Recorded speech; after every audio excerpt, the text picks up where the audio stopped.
నమస్తే. ఇన్నాళ్ళు నన్ను సపోర్ట్ చేస్తూ, ఎంకరేజ్ చేస్తూ మీ ప్రేమని నాకు అందిస్తున్న ప్రతి ఒక్కరికి కృతజ్ఞతలు. అలాగే ఈ వీడియో కూడా ఖచ్చితంగా మీకు ఉపయోగపడుతుంది. లైక్, షేర్ అండ్ సబ్స్క్రైబ్ చేసి మీ సపోర్ట్‌ని నాకు అందించండి. అలాగే ఈ వీడియో పట్ల మీకున్న అభిప్రాయాన్ని కామెంట్ సెక్షన్‌లో కామెంట్ చేసి తెలియజేయండి. ఇప్పుడు వీడియోని చూద్దాం. నమస్తే. Welcome to our channel. నేను పద్మిని. ప్రస్తుతంతో పాటు ప్రముఖ ఆధ్యాత్మికవేత్త, ప్రముఖ ఆస్ట్రాలజర్, అమ్మవారి సేవకులు, దత్త గణపతి ఉపాసకులు మురళీధర శర్మ గారు మనతో పాటు ఉన్నారు. మాట్లాడదాం. మురళి గారు నమస్కారం అండి. మహాదేవ శ్రీమాత్రే నమః. మురళి గారు, దరిద్రం అనేది వెంటాడుతూనే ఉంటుంది. ఎంతో కొంత దరిద్ర దేవత అనుగ్రహం ఉంటూ ఉంటుంది. ఆ దరిద్ర దేవత అనుగ్రహం ఎట్టి పరిస్థితుల్లో ఉండద్దు. అలక్ష్మి యొక్క అడుగు అనేది మన ఇంట్లో ఉండకూడదు, లేకపోతే అసలు అలక్ష్మి అనేది ఉండకూడదు అని అంటే డెఫినెట్ గా మనం కొన్ని విధి విధానాన్ని పాటించాల్సి ఉంటుంది. లైఫ్ స్టైల్స్ మారిపోయాయి, రకరకాల ఇబ్బందులు ఫేస్ చేస్తున్నారు. ఈ దరిద్రం రకరకాలుగా ఇబ్బంది పెడుతుంది. అది డబ్బులకి రూపానికి సంబంధించి అనుకోవచ్చు, రిలేషన్షిప్స్ లో కూడా డెఫినెట్ గా ఇది ఇంపాక్ట్ ని చూపిస్తుంది. పెళ్ళి అవ్వట్లేదు, ఏదైనా బ్లాకేజెస్ ఉన్నాయి, డెఫినెట్ గా ఇంపాక్ట్ చూపిస్తుంది. వీటి నుంచి బయటపడాలి అంటే, దరిద్రం నుంచి అంటే లక్ష్మి అనుకోండి, లేదంటే దరిద్రం అనుకోండి, వీటి నుంచి బయటపడాలంటే ఏంటి మార్గం?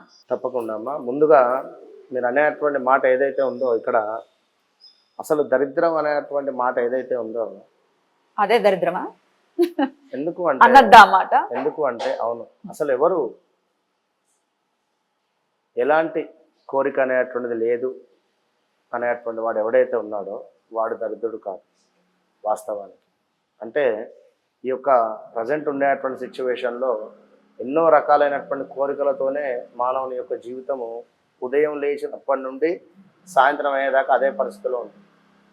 కనుక ఎలాంటి కోరిక లేకుండా వాస్తవానికి ప్రశాంతమైనటువంటి జీవితాన్ని గడుపుతారో వారు మాత్రము దరిద్రులు కాదు అని నేను చెప్తాను. అయితే మీరు అన్నటువంటి విషయంలో అలక్ష్మి అమ్మవారికి సంబంధించి ఇంట్లో కొంత తరచూ కూడా భార్యాభర్తలు గొడవ పడడం కానీ, లేదా ప్రదోష కాలంలో సందర్భం లేకుండా నిద్రపోవడం కానీ ఇంట్లో మగవారు, అంటే సూర్యాస్తమం టైంలో ఈవినింగ్స్ ఈ యొక్క డబ్బు ఏదైతే ఉందో దాన్ని మనం పడుకునేటువంటి మంచం మీద పెట్టి లెక్క పెట్టడం కానీ, పెట్టడం కానీ, గోల్డ్ కానీ ఇవన్నీ పెట్టకూడదు. మంచం మీద ఎట్టి పరిస్థితిలో పెట్టకూడదు. ఇక మరొక విషయం ఏమిటి అంటే, ఇంట్లో ఇడిచినటువంటి బట్టలు కానీ, లేదా మన అంట్లు కావచ్చును, కొంత ఎప్పటికప్పుడు శుభ్రంగా చేసుకునేటువంటి ప్రయత్నం చేయాలి. ఆగ్నేయ మూల ఏదైతే ఉందో, ఆగ్నేయ మూలలో ఉండేటువంటి కిచెన్ ఎంతో నీట్గా ఉండాలి. 100% కూడా కిచెన్ నీట్గా ఉంటేనే మనకు అద్భుతమైనటువంటి రిజల్ట్ ఉంటుంది. ఎవరి జాతకములో అయితే కుజుడు నీచబడతాడో, కేతువు కొంత ఇబ్బందికరంగా ఉంటుందో వారు ఈ యొక్క కిచెన్ ఎక్కువ శుభ్రంగా ఉంచలేరు. వీరికి ఏం జరుగుతుందంటే, వీరింట్లో ఆర్థిక పరమైనటువంటి ఇబ్బందులు హెవీగా ఉంటుంది.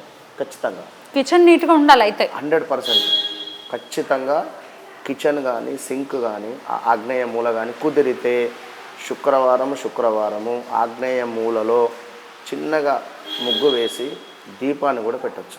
ఎలాంటి దీపం? ఉప్పు దీపం లాంటిది పెట్టుకోవచ్చు. జనరల్గా దీపం నెయ్యితో 3 వత్తులు వేసి 2 మట్టి ప్రమిదలు పెట్టి దీపం చేయటం. చిన్నగా ముగ్గు వేసి ఎప్పుడు శుక్రవారం రోజు ఇంట్లో మన అంట్లు మొత్తము కూడా కడుక్కున్న తర్వాత గ్యాస్ కూడా తుడుచుకొని ఆ మూలన, గ్యాస్ పక్కన మూలన ఎక్కువగా పోపు దినుసులు లైక్ అవన్నీ ఉంటుంది, అక్కడ కొంచెం జరుపుకొని ఆ ఒక్కరోజు శుభ్రపరచుకొని చక్కగా అష్టదళ పద్మంగా ఏదైనా ముగ్గు వేసి ఒక దీపం పెట్టండి. అక్కడ 100% నేను చెప్తున్నా, వితిన్ ఒక 5 వీక్స్లో అద్భుతమైనటువంటి రిజల్ట్ మీరు ఇంట్లో చూస్తారు. ఎంతో ప్రశాంతమైనటువంటి నిద్ర మీ పిల్లలకు పోతారు, మీ భార్యాభర్తలలో గొడవలు సర్దుమణుగుతాయి, అండ్ మనీ రిలేటెడ్ బ్లాకేజెస్ ఏమైనా ఉన్నా కూడా ఎంతో కొంత రిలీజ్ ఉంటుంది. అయితే ఇంకా ముఖ్యంగా ఏమిటి అంటే, ఎవరైతే ఇంట్లో తరచూ గొడవలు పడడం కానీ, కొంత ఈ యొక్క నాన్ వెజ్ ఇలాంటివి వస్తువులు ఎక్కువగా కూడా తినడం వల్ల కూడా ఏం జరుగుతుంది అంటే, ఒక రాక్షసత్వానికి గురయ్యేటువంటి పరిస్థితి ఉంటుంది. ఎందుకంటే ఇప్పుడు వాస్తవానికి మనం అంతా కూడా సాత్వికులం. ఆవు నీళ్లను త్రాగుతుంది, కుక్క నీటిని పీలుస్తుంది, గతుకుతుంది నాలుకతో. మరి ఆవు నాన్ వెజ్ తినదు, కుక్క కానీ సింహం కానీ నాన్ వెజ్ నాలుకతో గతుకుతుంది నీళ్ళు, కానీ అవి మనకు మాంసము తింటవి అవి జనరల్గా. మరి మనము ఆవు లాంటి వారం, మనము కూడా వాటర్ను తాగుతాము, నాలుకతో గతకము. ఓకే, కనుక వాస్తవానికి మానవ జన్మ అనేటువంటిది ఆవు లాంటిది. మనం అందరము కూడా సాత్వికంగానే ఉండాలి. నాన్ వెజ్ తింటే ఏం జరుగుతుందంటే శరీరంలో కొన్ని ఇంబ్యాలెన్స్ అయిపోతాయి. కోపం కావచ్చును, లేదా ఈర్ష్య అనేటువంటిది కొంత పెరుగుతుంది ఎక్కువగా. ఒక క్రోధానికి గురవుతాం. అందులో లేడీస్ తినడం వల్ల భర్త మీదికి ఇంకా ఎక్కువగా కూడా కోపము చూపించడం కానీ, నువ్వెంత అనేటువంటి మాటలు ఇవన్నీ వస్తవి. కనుక ఇదొక్కటి గమనించుకోండి, ముఖ్య కారణము. ఇక ఎవరింట్లో అయితే ప్రతిరోజు అష్టలక్ష్మి అమ్మవార్ల యొక్క పేర్లను తలుచుకుంటారో, ప్రతి ఇంట్లో అష్టలక్ష్మి అమ్మవారిని పేరు తలుచుకుంటారో, ఒక్కొక్క అమ్మవారి పేరు తలుచుకుంటూ ఉంటే ఈ అలక్ష్మి అమ్మవారికే ఒక భయం వేస్తుంది. భయం వేసి అలక్ష్మి అమ్మవారే వెళ్ళిపోతుంది.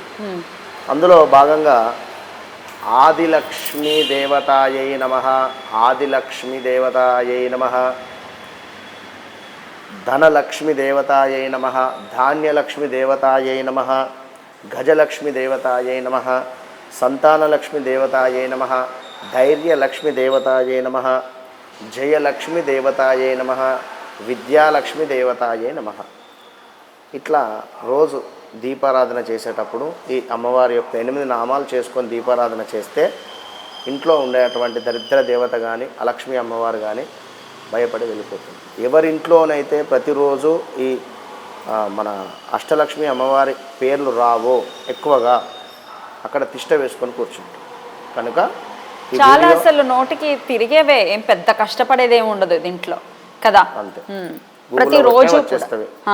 ప్రతిరోజు కూడా దీపం పెట్టడం కంటే ముందు ఆది లక్ష్మీదేవి అయిన మహా ఒక 8 నామాలుగా మాత్రమే 8 నామాలు చెప్పుకొని దీపారాధన చేసి తెల్ల చామంతి పూలు, తెల్ల చామంతి అంటే అమ్మవారికి ఎంతో ప్రీతి, తెల్ల చామంతి పూలు పెట్టండి. ఇక మీరు వితిన్ 41 డేస్లో రిజల్ట్ నాకు కింద కామెంట్ పెట్టండి. ఎవరైతే ఈ విధంగా చేస్తారో ఖచ్చితంగా కూడా వారి జీవితంలో లక్ష్మీదేవి ఎంటర్ అయ్యి ఏవైతే సమస్యలు ఉన్నావో ఇప్పుడు చెప్పాము, ఇక్కడ సంతాన లక్ష్మి అని, సంతానం కోసం బాధపడేటువంటి వారికి సంతానం ఇస్తుంది. ఈ 8 చుట్టూ తిరుగుతూనే ఉంటుందండి. ఎందుకంటే మనకి విజయం కావాలి, ధైర్యం కావాలి, సంతాన అభివృద్ధి కావాలి, ఆదిలక్ష్మి అన్నిటికీ మొదలు అనేది ఒకటి ఉండాలి. ఈ 5 చుట్టూనే మన జీవితం డెఫినెట్గా ఉంది. అందుకే శాస్త్రం ఇచ్చింది అంటే ఏమి వాళ్ళు ఏమి ఇవ్వలేదు. డెఫినెట్గా వీటి చుట్టూ పూర్వీకులు ఏదైతే ఆచరించారో అది ఖచ్చితంగా ఆచరించాలి. అందులో ఇంకా వేరే ప్రత్యామ్నాయం అనేది లేదు. ఎనీవేస్, లక్ష్మి అనుగ్రహం ఉండాలి, అలక్ష్మి అనుగ్రహం ఎట్టి పరిస్థితుల్లో ఉండకూడదు మన వాళ్ళకని మనస్ఫూర్తిగా కోరుకుంటూ చాలా అద్భుతంగా వివరించారండి. కృతజ్ఞతలు, నమస్కారం.